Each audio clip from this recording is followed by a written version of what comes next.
अस्सलाम वालेकुम, कैसे हैं आप सब लोग। आई होप कि आप सब लोग ठीक होंगे।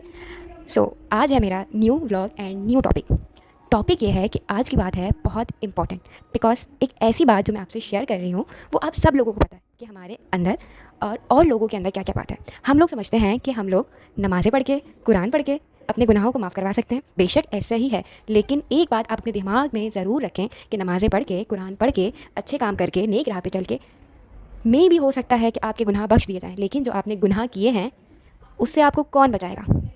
अल्लाह ही बचाएगा। बेशक वो माफ़ करने वाला है, बड़ा ही मेहरबान है। लेकिन पता है क्या, नमाज़ पढ़ के, कुरान पढ़ के ये हमें नहीं मालूम कि हमारे छोटे बड़े गुनाह माफ़ हुए या नहीं। स्पेशली वो गुनाह जिसमें आप किसी का बुरा करते हो या किसी का दिल दुखाते हो। तो हमेशा अल्लाह पाक से दुआ मांगते रहें, ना जाने वो कब आपको माफ़ कर दे। अल्लाह आपको हमेशा सीधी राह पे चलाए। नमाज़ पढ़ें, कुरान पढ़ें और अल्लाह पाक से मदद मांगें। किसी का बुरा नहीं सोचें और किसी के साथ बुरा ना करें। अनजाने में हम बहुत से गुनाह कर रहे होते हैं। बहुत लोगों को हमारे अल्फाज से तकलीफ़ होती है और बहुत से लोगों को हमसे बहुत ज़्यादा उम्मीदें होती हैं, जो एक्सपेक्टेशंस होती हैं, जो हम नहीं कर पाते। कभी कभी हमें मालूम ही नहीं होता कि हमने गुनाह क्या किया। और ऐसे ही सवाब भी होता है कि हम ना अनजाने में और अनजाने में बहुत से ऐसे सवाब करते हैं जिसका हमें मालूम नहीं होता। कहते हैं ना, गुनाह जो है जब फरिश्ता लिखता है तो वो बहुत छोटा करके लिखता है, लेकिन जब वो सवाब लिखता है तो वो बहुत बड़ा करके लिखता है। जो ना अनजाने में हम सवाब करते हैं वही ना अनजाने गुनाह में माफ़ कर दिए जाते हैं। लेकिन कुछ गुनाह ऐसे होते हैं कि अल्लाह का बंदा तो माफ़ कर देता है, समटाइम अल्लाह माफ़ नहीं करता।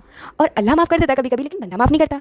तो जब आपको रियलाइज़ हो कि यार आपने किसी का दिल दुखाया है या कोई ऐसा गुनाह जो आपको अंदर ही अंदर डिप्रेस कर रहा है, परेशान कर रहा है, तो आप उस बंदे से ज़रूर माफ़ी मांगें।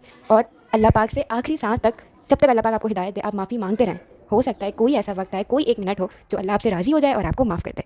तो हमेशा अच्छा सोचें। कहते हैं अच्छा गुमान रखना ये भी एक इबादत है, किसी के लिए एहसास करना ये भी एक इबादत है। और बेशक देखें, जब हम किसी का अच्छा सोचते हैं ना, तो हमारे साथ भी अच्छा ही होता है। वो एक कहावत तो आपने सुनी होगी कि किसी के लिए अगर आप बुरा सोचते हो या किसी के लिए बुरा खड्डा खोदते हो तो सबसे पहले आपने खुद ही उसमें गिरना है। तो अच्छा सोचें लोगों के लिए, हसद करना ख़त्म करते हैं। मैं अपने पिछले टॉपिक में भी कह चुकी हूँ कि जो हसद करते हैं ना लोग, हसद आपको अंदर से खा जाता है। और कुरान में भी लिखा है कि हसद करने वाले लोगों से भी बचो और हसद से भी बचो, ये आपको कब्र तक ले जाता है। और अगर आपको इसमें मेरी कोई भी बात गलत लगी हो तो उसे नज़रअंदाज कर दीजिएगा, क्योंकि वैसे तो मैंने कोई गलत बात की ही नहीं है, लेकिन अल्फाज ज़रा ऊपर नीचे हो जाते हैं तो उसका मालूम नहीं होता। सो इंशाल्लाह बहुत जल्दी मिलेंगे एक नए इस्लामिक ब्लॉग के साथ। थैंक यू सो मच, अपना ध्यान रखें।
तो आज का टॉपिक हमारा ख़त्म होता है यहीं पे। नेक्स्ट टॉपिक के साथ मिलेंगे, नेक्स्ट ब्लॉग के साथ।